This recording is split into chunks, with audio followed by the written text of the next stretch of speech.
Assalamualaikum warahmatullahi wabarakatuh. Bagaimana kabarnya hari ini? Siap mengikuti pembelajaran di SMKN Tulungagung? Mari simak video kali ini. Assalamualaikum warahmatullahi wabarakatuh. Syukur alhamdulillah pada kesempatan kali ini kita oleh Allah ditakdirkan untuk bertemu kembali dalam pembelajaran pendidikan agama Islam di Indonesia. Jadi kita membahas tentang perkembangan Islam di Indonesia. Perlu saya sampaikan bahwa perkembangan Islam di Indonesia merupakan perjalanan penting, perjalanan panjang yang penuh dengan dinamika dan pengaruh yang mendalam terhadap masyarakat, budaya, dan sejarah bangsa, mulai dari masuknya Islam hingga peran ulama dalam perkembangannya. Telah menjadi bagian integral dari identitas bangsa Indonesia. Adapun masuknya Islam ke Indonesia ada 3 teori, yakni teori perdagangan, teori perkawinan, dan teori penyebaran dakwah. Teori perdagangan yakni para pedagang Arab dan Persia membawa Islam melalui jalur perdagangan dengan membawa rempah-rempah, menyebarkan Islam secara bertahap di wilayah pesisir Indonesia. Kemudian mereka menikahi perempuan-perempuan pribumi yang ada di Indonesia sehingga membentuk komunitas Muslim. Kemudian teori perkawinan. Teori perkawinan antara Muslim dengan perempuan pribumi ikut berperan dalam menyebarkan Islam, memperkuat pengaruh Islam di wilayah baru. Kemudian teori penyebaran dakwah. Para mubalik dan ulama menyebarkan Islam melalui dakwah, pengajaran dan penyampaian nilai-nilai Islam, menggugah hati dan pikiran masyarakat. Adapun penyebaran Islam di Nusantara ada 3 jalur, yakni yang pertama jalur perdagangan, yang kedua jalur peran Wali Songo, yang ketiga jalur peran kesultanan atau mendirikan kerajaan. Kemudian kerajaan-kerajaan Islam yang ada di Indonesia. Yang pertama ada Kerajaan Demak. Jadi Kerajaan Demak ini kerajaan pertama kali yang ada di Pulau Jawa, dengan raja pertamanya yakni Raden Fatah, yang mana beliau adalah putra dari Prabu Brawijaya.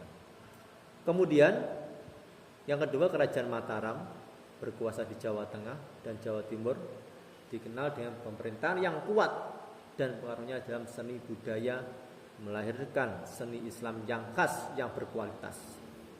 Kemudian Kerajaan Aceh, yang mana menjadi pusat penyebaran Islam di Sumatera, atau yang dikenal dengan Kerajaan Samudra Pasai, dengan kekuatan militernya atas keberhasilan dalam mempertahankan kemerdekaan dari penjajah. Kemudian Kerajaan Ternate dan Tidore, berperan penting dalam perdagangan rempah-rempah di Maluku, menunjukkan pengaruh Islam dalam perdagangan internasional dan diplomasi. Adapun peran ulama dalam perkembangan Islam. Yang pertama, pendidikan dengan cara mendirikan pesantren-pesantren, surau-surau, untuk pendidikan yang ada di Nusantara, untuk menggembleng calon-calon dai-dai. Yang kedua, dakwah penyebaran Islam. Ulama menjadi tokoh sentral dengan penyebaran Islam, menerjemahkan ajaran Islam ke dalam bahasa-bahasa lokal. Jadi ada yang menjadi dai keliling juga dalam penyebaran Islam dari tempat ke tempat yang lainnya, dari daerah satu ke daerah yang lainnya, untuk menyebarkan Islam dengan santun, dengan ramah, tanpa ada pertumpahan darah. Yang nomor 3, ulama menjadi pemimpin masyarakat. Ulama seringkali menjadi pemimpin masyarakat, memberikan nasihat dan solusi dalam berbagai masalah, baik agama maupun masalah sosial. Kemudian pengaruh Islam terhadap budaya lokal. Yang pertama ada seni dan arsitektur. yakni bangunan masjid, ukiran, seni Islam lainnya seperti ciri khas budaya lokal menunjukkan ya pengaruh Islam dalam estetika dan arsitektur. Yang kedua, musik dan sastra. Musik dan sastra yang Islami seperti sholawat, qasidah, puisi Islami dan seni-seni hadroh maupun seni-seni rebana yang lainnya. Sehingga dengan penggabungan antara Islam dan seni budaya Nusantara itu bisa menghasilkan seni yang berkualitas dan juga yang namanya genjeringan ya. Kemudian yang ketiga ada tradisi dan upacara. Baik upacara pernikahan, upacara kematian dan hari besar keagamaan diwarnai dengan tradisi yang Islam.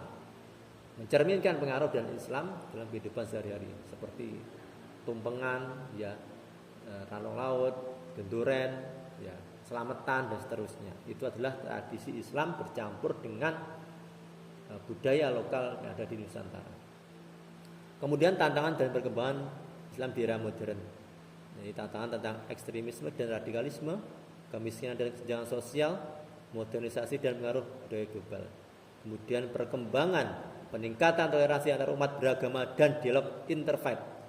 Kemudian peningkatan kesadaran dan upaya untuk mewujudkan keadilan sosial, pengembangan Islam yang relevan dengan kebutuhan zaman dan tantangan global.